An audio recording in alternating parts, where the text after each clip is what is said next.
नमस्कार क्रिकेट प्रेमींनो, मित्रमैत्रिणींनो, कसे आहात तुम्ही सगळे. कसोटी सामन्याचं कव्हरेज मी कधी सोडत नाही. सामना कोणाही विरुद्ध असू देत, भारताचा कसोटी सामना असला की माझे पाय मैदानाकडे वळायला लागतात. खूप जण म्हणतील भारत विरुद्ध अफगाणिस्तान हे काय आव्हान आहे, परंतु खरं आव्हान भारतीय संघासमोर अफगाणिस्तानच्या विरुद्ध खेळण्याचं आहे. त्याच्यापेक्षा एक वेगळं आव्हान आहे. त्याच्याबद्दल मी आज तुमच्याशी बोलणार आहे. अजिबात कुठेही जाऊ नका, बघत राहा तुमचा आवडता कार्यक्रम सुनंदन लेले क्रिकेट अँड बियॉन्ड. पुण्याहून चंदीगडचा प्रवास करून मी इथं पोहोचलेलो आहे. अगोदर सामना मोहालीला व्हायचा, आता ह्या नवीन स्टेडियम मध्ये सामना होतोय. आव्हान हे अफगाणिस्तान विरुद्ध खेळण्याचं आहे, जो संघ व्हाईट बॉल क्रिकेट मध्ये नेहमी चांगला परफॉर्मन्स करत आलेला आहे. त्यांच्या विरुद्ध T20 किंवा वन डे खेळताना एक वेगळं आव्हान असतं. त्यांच्या विरुद्ध कसोटी खेळण्याचं आव्हान हे थोडस वेगळं आहे, कारण अफगाणिस्तान संघ हा जास्त कसोटी सामना खेळलेला नाहीये. त्यांना लॉंगर फॉर्मॅटचं किंवा रेड बॉल क्रिकेटचं मोठं आव्हान हे अशा अर्थाने आहे की त्यांना तेवढा अनुभव नाहीये, परंतु भारतीय संघासमोरचं आव्हान हे संपूर्णपणे वेगळं आहे. त्याचं कारण 3-4 दिवसापूर्वी भारतीय संघातल्या सर्व खेळाडूंनी IPL क्रिकेट पासून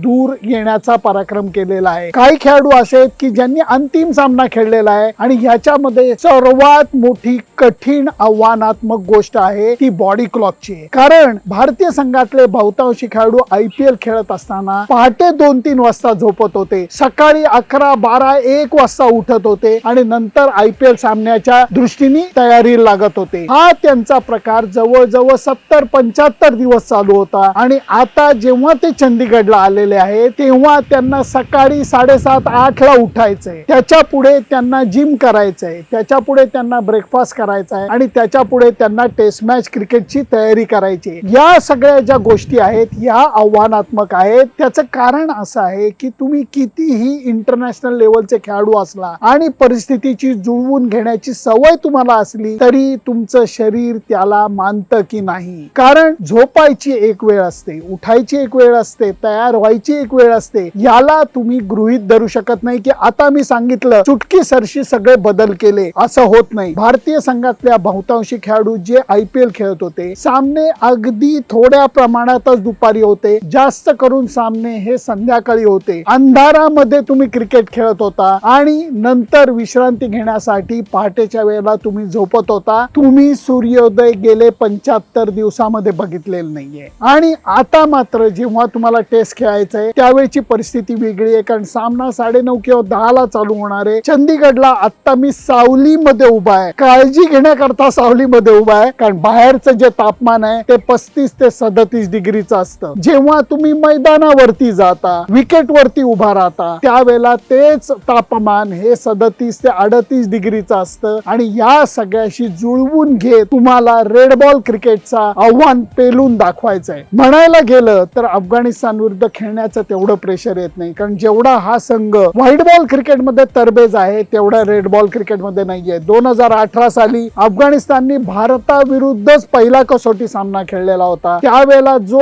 खेळाडू म्हणून होता तो अजमत आता अफगाणिस्तानचा कॅप्टन आहे. त्यावेळेला कोच वेगळा होता, आता रिचर्ड पायबस हा अफगाणिस्तानचा कोच आहे. हे सगळे बदल हे लक्षात घेतले पाहिजेत अशा करता, कारण पांढऱ्या बॉल मध्ये जेव्हा तुम्ही खेळता, T20 खेळता किंवा वन डे खेळता, तेव्हा तुम्हाला आक्रमणाची भाषा डोक्यात असते. जेव्हा तुम्ही red ball cricket, test cricket मध्ये येता तेव्हा तुम्हाला पेशन्स, संयमाची भाषा बोलायला लागते, कारण तुम्हाला फलंदाज म्हणून विकेट वरती प्रदीर्घ काळ उभं राहण्याची मानसिक शारीरिक तयारी करायला लागते. तुम्ही गोलंदाज म्हणून जेव्हा कामगिरी करता तेव्हा 4 किंवा 10 ओव्हर नाही तर चांगल्या बॉलरला 20 ओव्हर दिवसात टाकायची, ते सुद्धा या गरमीमध्ये मानसिक आणि शारीरिक तयारी करायला लागते. बोलणं सोपं आणि करणं कठीण अशी ही गोष्ट आहे. कारण जे आव्हान अफगाणिस्तानच्या खेळाडूंसमोर आहे की भारतासारख्या तगड्या संघाविरुद्ध त्यांना खेळायचं आहे. अर्थातच काही महत्वाच्या खेळाडूंना भारतीय संघातनं आराम देण्यात आलेला आहे, परंतु काही बदल जे झालेले आहेत ते बदल मात्र लक्षणीय आहेत. खास करून फास्ट बॉलिंग आणि स्पिन डिपार्टमेंट मध्ये जडेजा खेळणार नाहीये. हर्ष दुबे, मानव सुतार सारखे खेळाडू आहेत, पण मला माझा अंदाज जर का विचारला तर या दोघांपैकी, हर्ष दुबे आणि मानव सुतार पैकी एकच खेळाडू खेळेल. संघामध्ये 2 फास्ट बॉलर खेळतील, 3 स्पिनर खेळतील, अशा प्रकारचे हे फॉर्मेशन असेल. संघाच्या बदलाबद्दल, आकारात कोण खेळणार, विकेट कसं आहे याच्याबद्दल मी उद्या सांगणार आहे, परंतु आज जे बोलण्याची गोष्ट आहे ते म्हणजे दिसायला सोपं आणि करायला करायला कठीण अशी ही गोष्ट आहे, कारण 75 दिवस तुम्ही जे काही मनाला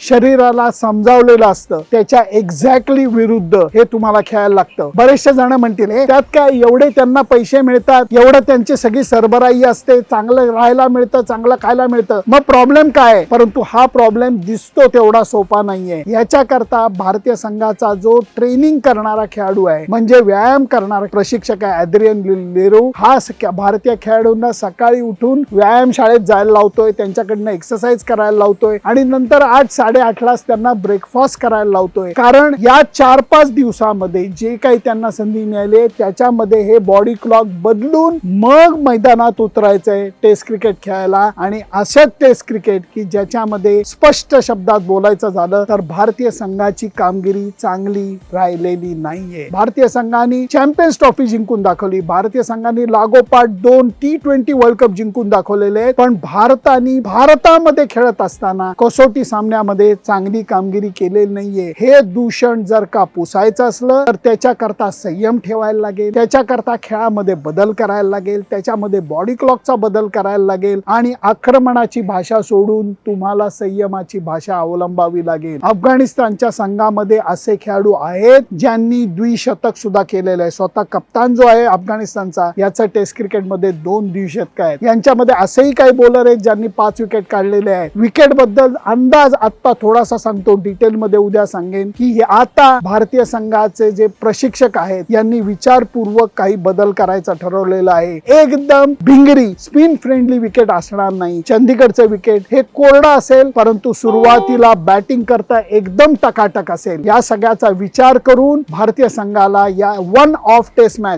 टेस्ट मॅच सुद्धा एक वेगळं आव्हान आहे. कारण एका अर्थाने असं वाटतं की तुम्ही जेव्हा IPL खेळून टेस्ट क्रिकेट कडे येता तेव्हा एकच टेस्ट मॅच खेळलेली बरी. दुसरीकडे असं वाटतं की हे सगळे बदल एकदम मैदानावरती करण्याकरता वन ऑफ टेस्ट चांगली नसते. या सगळ्या गोष्टींचा विचार, ही सगळी आव्हानं भारतीय संघाला खुणावत आहेत आणि त्याच्यामध्ये भारतीय संघ स्वतःला कसा मोल्ड करतो हे बघायला तुमचा प्रतिनिधी म्हणून मी चंदीगडला आलेलो आहे. त्यामुळे मी परत एकदा सांगतो, बोलायला सोपं आणि करायला अंगीकारायला कठीण असं हे आव्हान आहे. निसर्गाचं आव्हान आहे, बॉडी क्लॉकचं आव्हान आहे. ही सगळी आव्हानं पेलून भारतीय संघ ही एकमेव कसोटी सामना कसा खेळतो हे बघायला खूप मजा येणार आहे. तुमचं मत काय याच्याविषयी की जेव्हा तुम्ही रात्री 2-3 वाजता रोज झोपता 75 दिवस, आता मात्र तुम्हाला एकदम 9, 9:30, 10ला झोपायचंय, सकाळी 6:30, 5:30, 6 किंवा 6:30ला उठून जिम मध्ये जायचंय आणि नंतर ब्रेकफास्ट करून तयारीला लागायचंय. इतके दिवस तुम्ही अंधारामध्ये क्रिकेट खेळत होता, दिव्याखाली क्रिकेट खेळत होता, आता लखलखीत सूर्यप्रकाशामध्ये 35-37 डिग्री मध्ये कडक उन्हामध्ये तुम्हाला स्वतःला मोल्ड करायचंय. ही आव्हानं तुम्हाला कशी वाटतात मला नक्की कळवा. त्याच्याकरता माझं फेसबुक पेज, इंस्टाग्राम अकाउंट आणि YouTube चॅनल लाईक, शेअर आणि सबस्क्राईब करायला विसरू नका. Bye bye.